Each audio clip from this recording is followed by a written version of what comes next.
Welcome to the meeting room at Global TV Talk Show, a broadcast service of globalbusinessnews.net. Now, here's your host, Ed Cohen. This is Ed Cohen, your broadcast host on Global TV Talk Show, a service of globalbusinessnews.net. Please check it out. You'll find lots of good stuff on there.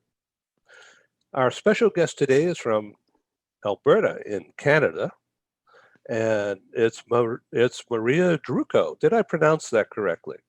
That's fine. It's totally fine. You can say Drueco or Drueco. I'm quite flexible with that. Depends on your level of comfort. I try to learn. So, tell us about your business. I understand you're an expert in cross-cultural stuff. Yes. So I am based in Alberta, and thanks to Ed for inviting me. It's a pleasure to Cheers. be here. And I am the managing partner of Consultation Global here in Canada. So we are a training and development firm, but we have different locations worldwide. So we have one in the UK. We have our bases in the Philippines. That's where our CEO is located. And then we have one in Australia, and of course here in Canada. The name of the company is It's called Consult Asia? Consult Asia Global. Consult Asia Global. That's right. Got it. Okay, thank you.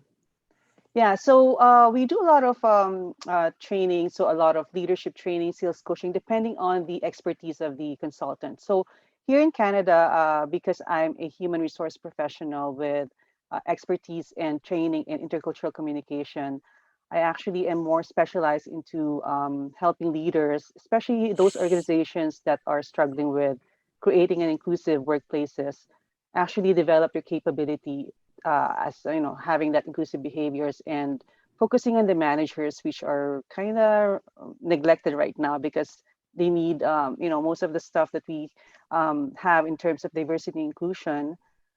Based on my conversations with clients, there are a lot of questions as to where do we start and how do we start. So that's where we are focusing right now here in Canada. I want to ask you about the use of video in your business, not just just now when it's totally necessary, but prior to March 1st,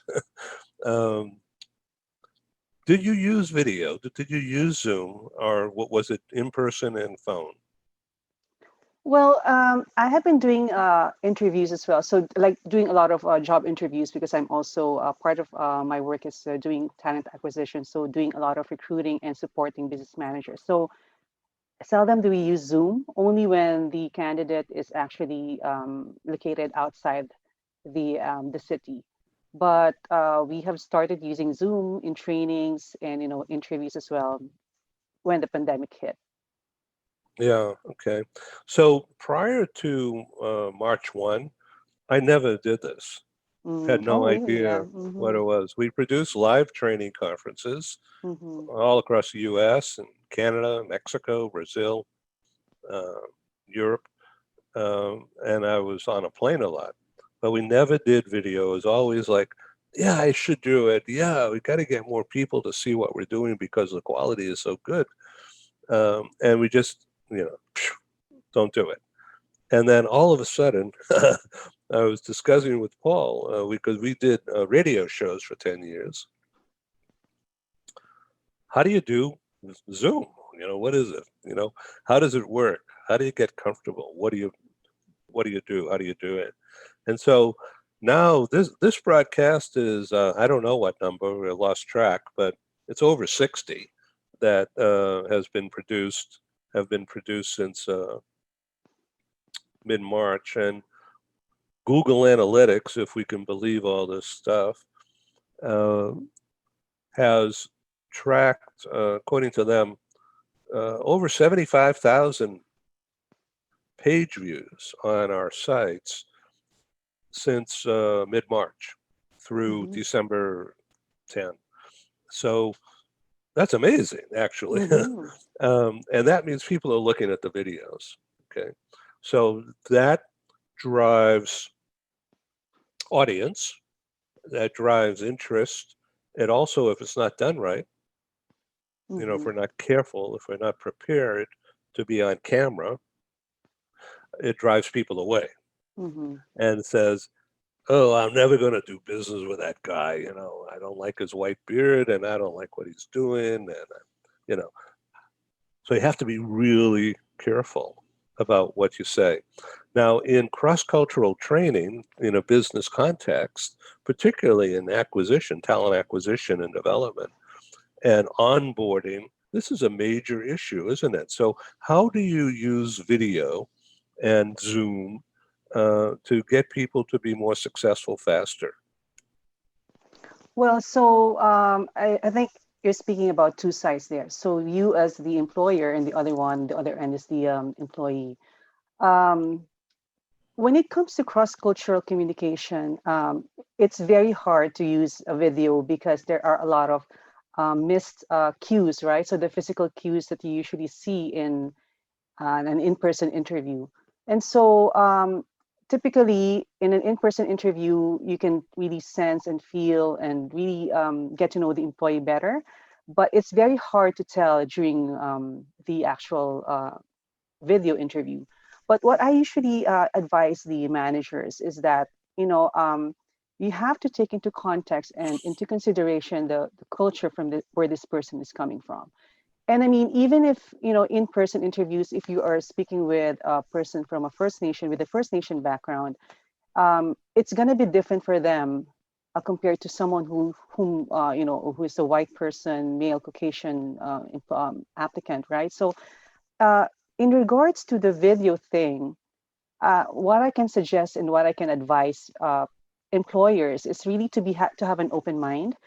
And you know, people are not comfortable with video. You're correct there. Not all of us are comfortable. Even when I first started doing this, I guess the same time as you in March, you know, we struggle to how do we come across as professional? How do we make sure that our communication is clear?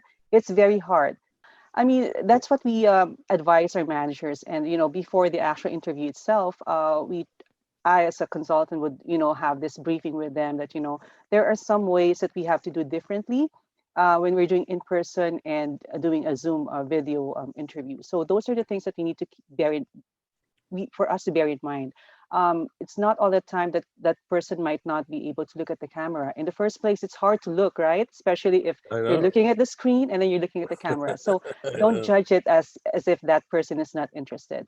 And then on the other end, though, there are as an applicant, though, I think you still need to be prepared, right? So a formal setting because you're selling yourself to that company. So you really have to make sure that you prepare and not so much the because we can't really make the person feel look and feel more confident if they're not used to doing that.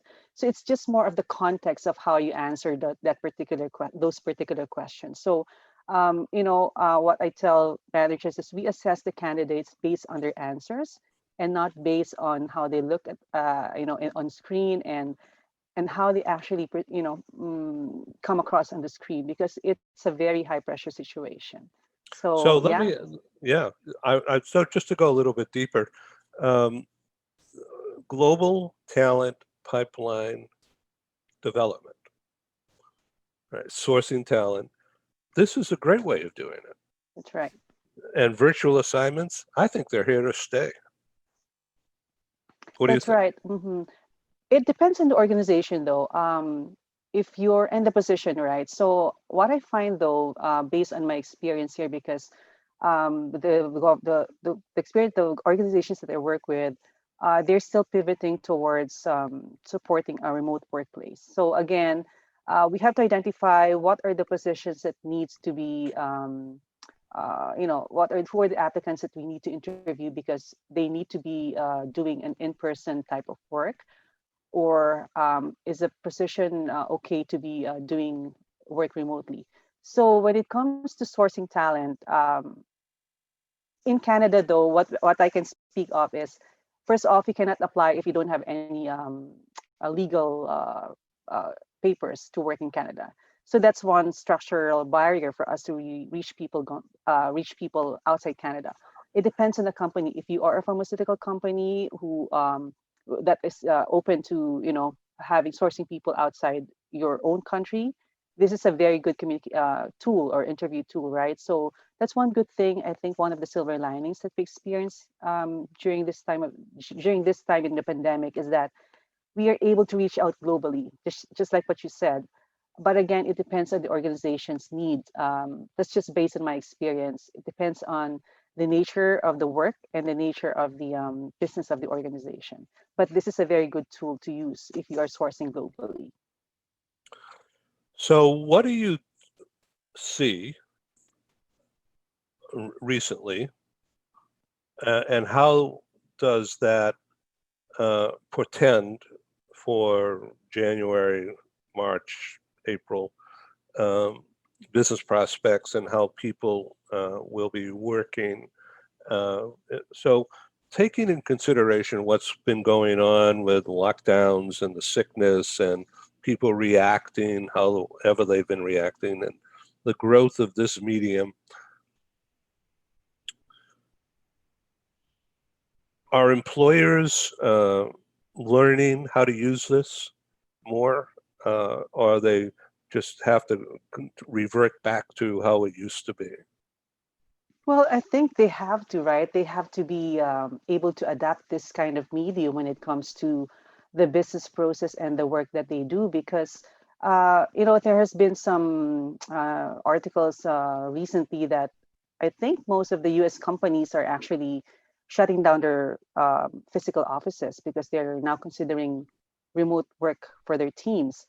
And again, it depends on the how viable or how viable is that for the business. But moving forward, I think remote workforce is will be a norm when it comes to that setup. So not so much. It could be a hybrid type of setup, right? So it could be people who are working remotely, plus there are some people in actual locations. Right now here in Canada, we are on lockdown again.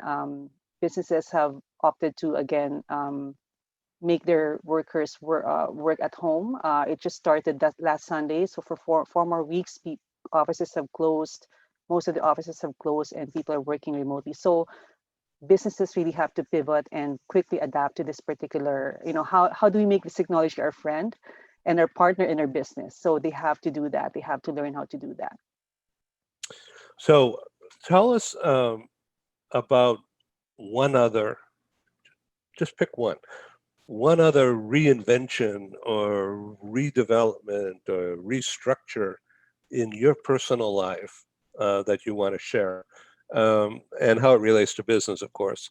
Um, for me, just as an example, as I said, we used to do live training meetings, bringing people together 18 and 19, 2018, 2019, and January, February of this year. Uh, um, my organization produced about 50 meetings, live meetings in different places across the US. We did a big one in Toronto with BMO as our host.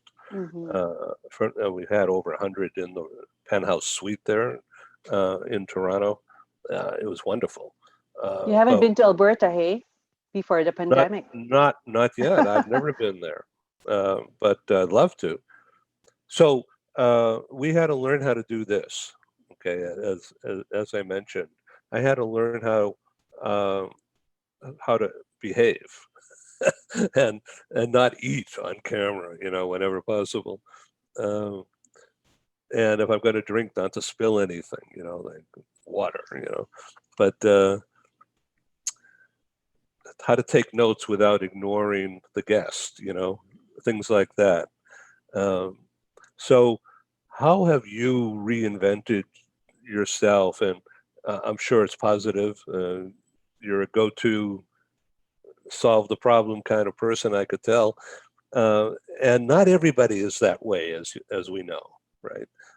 People are more. They don't want to be a leader. They don't want to be aggressive. They want to be given a task, managed, get the task done, and then do another one.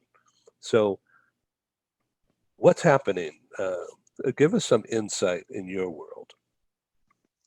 I see myself as quite a resilient person. I mean, just based on my live experience. I'm an immigrant in Canada. I've experienced some kind of discrimination as well when I first started working here, but it it made me realize how what are my values, right? So what are the things that is important to me, and will I get to sulk, or will I get to stand up, dust off myself and just move on.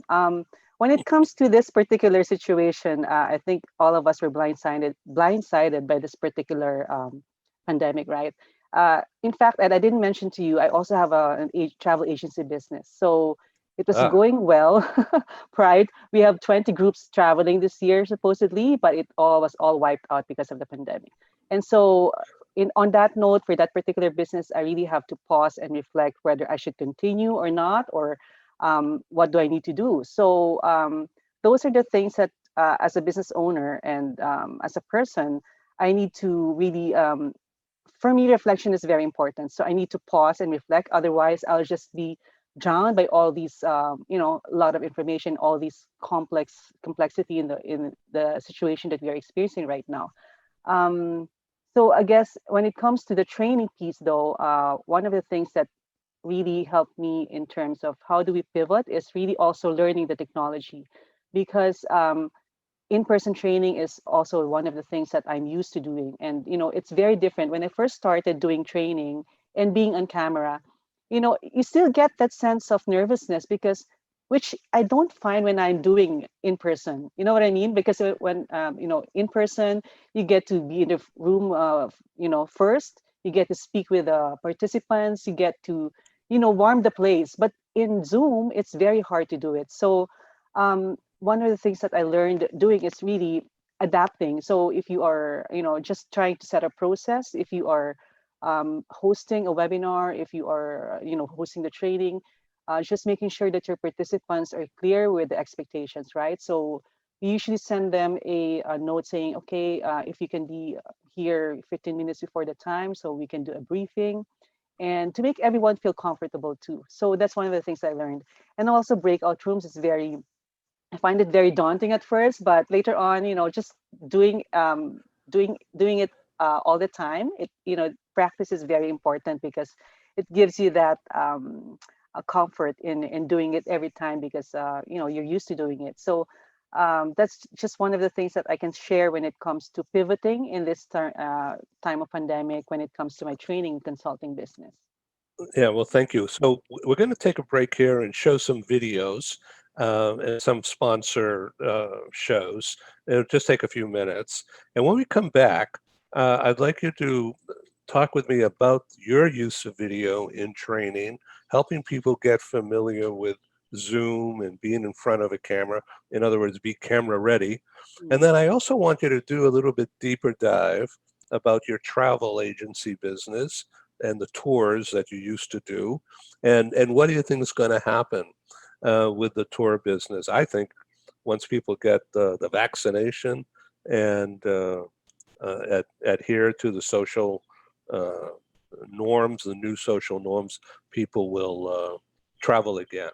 That's right. I'm here in Hawaii. In order to get here, we had to take the test. Thankfully, we passed. And then we had to fill out the forms, the Hawaii Safe Travel forms. And then we had to land in Maui and go through the check-in process where they reviewed everything. It was super organized. And Mhm. so it can be done. Anyway, we'll be right back, and then we'll go forward.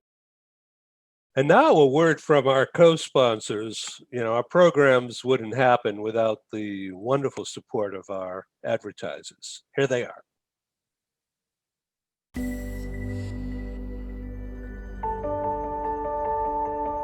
Something that's really neat is that the Bridge School partners with various organizations to provide learning for their students.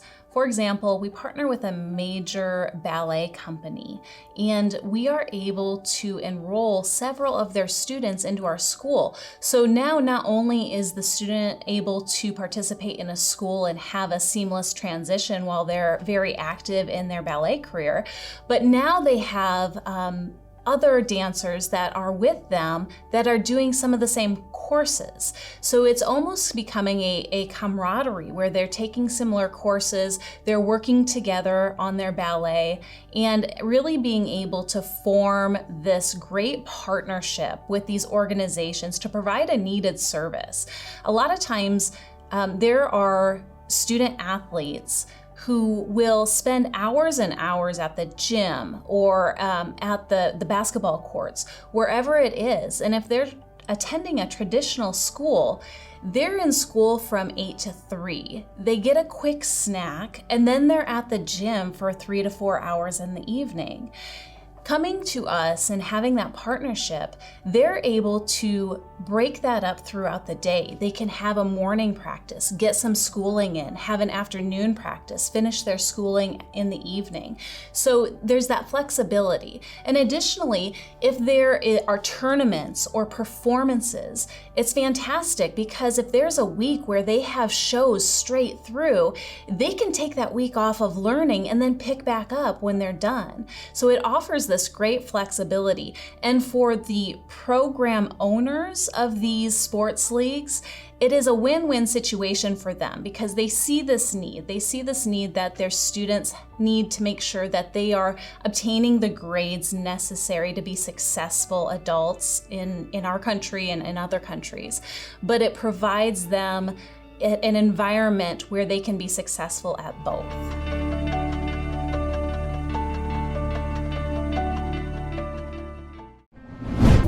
This episode from the meeting room of Global TV Talk Show is brought to you by The Bridge School, the accredited international online private school of choice, at bridgek12.org. Porch Light Rental and Destination Services. Reduce your renter lump sum or managed relocation costs. Visit them at porchlightrental.com. CubeMonk, featuring the world's first smart cube. Track your goods with our advanced GPS system. Welcome to the future of moving and relocation at cubemonk.com. Primestone Partners, featuring corporate, government, and developer housing solutions, as well as senior-level advisory services. Find them at primestonepartners.com. And by airs.com. With our full range of services, we can help design and manage your international relocation.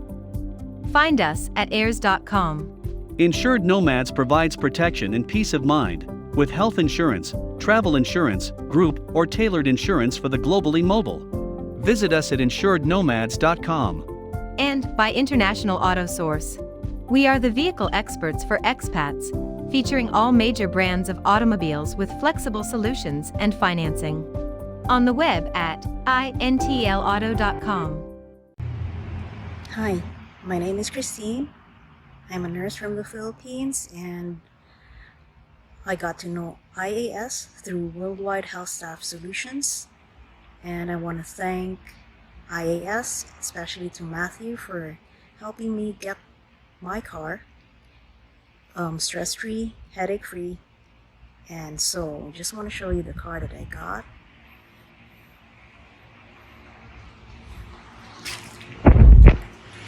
So it's a RAV4 XLE 2020.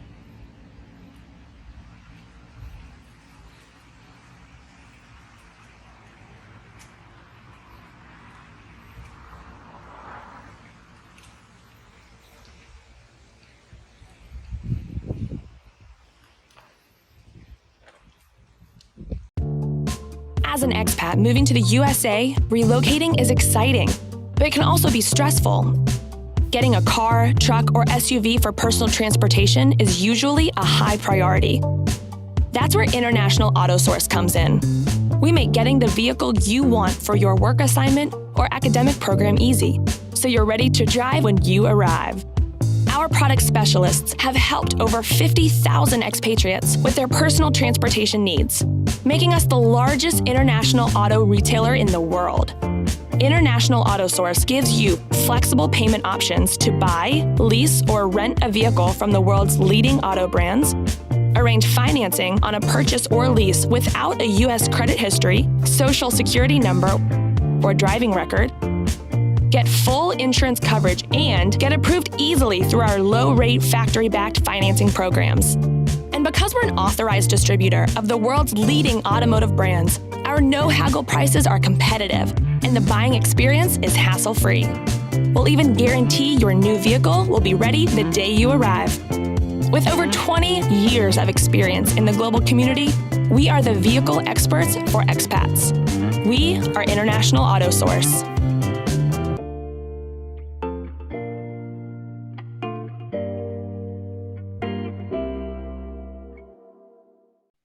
Okay, we're back on the show, and Maria, tell us more about the use of video that you do to get people to be comfortable in being camera ready, and also do a little bit with me for a few minutes about your travel meetings business and what you're doing to get ready for the new year. And after people get vaccinated, they're going to want to travel. A lot of pent demand, wouldn't you say? Yes, for sure.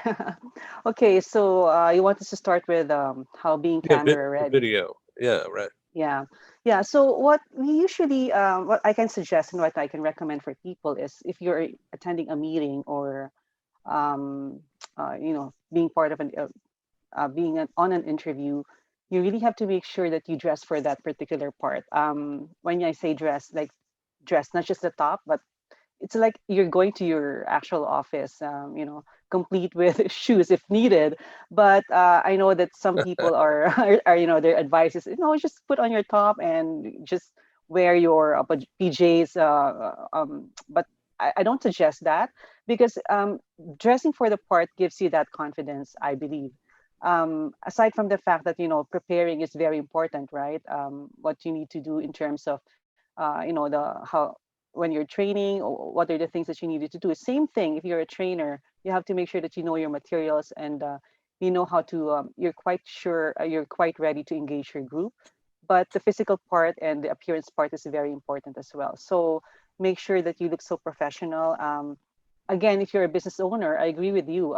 People will, our first impression is very important, right? So if you are an applicant, first impression by video is also very important, I believe, because you're selling yourself to the organization, not just your skills and your what you know and your experience, but as a whole, it's a whole context of branding yourself is very important.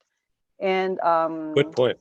yeah, and what else did you mention? So more Well, of that's the use of video, again, getting yeah. ready Mhm. for the new growth and the redevelopment of your travel Right. PR business. hmm And again, back to the video thing, I think you have to, what I mentioned earlier, you have to make sure that you're comfortable doing it. So if you're a trainer, you have to make sure that you are trained. If, Zoom has been providing a lot of support, right? So they have provided a lot of free training, so take advantage of that. And I think based on my experience, I haven't been contacting them anymore, but previously when I first started doing Zoom trainings and webinars, I tried to reach out and they're quite responsive. So I'm not promoting Zoom, but I mean, based on my experience, right? It Um, works. It works yeah, fine. Yeah. yeah, and so those are just some of my tips when it comes to how to appear professional and how to make sure that you're coming across as someone who's credible. Because especially if you're in a business, if you're running a business, you have to make sure that you come across as that person that can be trusted. So you're very fortunate to be in Canada. It's more or less an open society and very diverse already, particularly in Toronto. I don't know anything about Alberta other than the Calgary and the oil industry and the cowboy shows, but Mhm. the Stampede, I guess. But what made you settle in Alberta and not Toronto? That's a very good question because that's the question that the immigration officer asked me when we were interviewed. Well, our papers are still in the process. So we don't have any relatives here in Canada. So we immigrated as a family. So we had my husband, myself, and then three small kids that time and 13 years ago. And we are quite flexible. So, we've been waiting for the time for us to come. But so we had a lot of time to do some research. Alberta during that time was the gold mine for us because it has a lot of work. So we are also fortunate. The fact that you don't have any relatives and you're quite flexible is, I think, it's a good way for you to become more flexible in terms of where you land. So that's why we landed in Alberta instead of Toronto. We initially were thinking of Toronto. I remember the immigration officer, told us because the city that we were planning to land was in Lethbridge, and she was like, "Are you sure you wanted to go to Lethbridge? It's my first time to hear someone applying from the Philippines who want to go to Lethbridge. Most of the people want to go to Toronto." I asked them, "Is Toronto a heavenly place? That's why you want to go there." So, because I mean, that time I did a lot of research too, so that helps us a lot to be, to pick the place that we wanted to land. And we didn't have any regrets because Alberta at that time we really had a lot of opportunities. Well, that's really wonderful talking with you and learning about your own experiences. And I invite you to come back on Global TV Talk Show, Mhm. and we could have some perspective sometime in later January or early February, because things will be different between now and That's right. then. And Hopefully for the better, right? yeah. Yeah, we're all So crossing our fingers. Yeah. yeah. So Maria, how can people get in touch with you? What is the site that they should look for?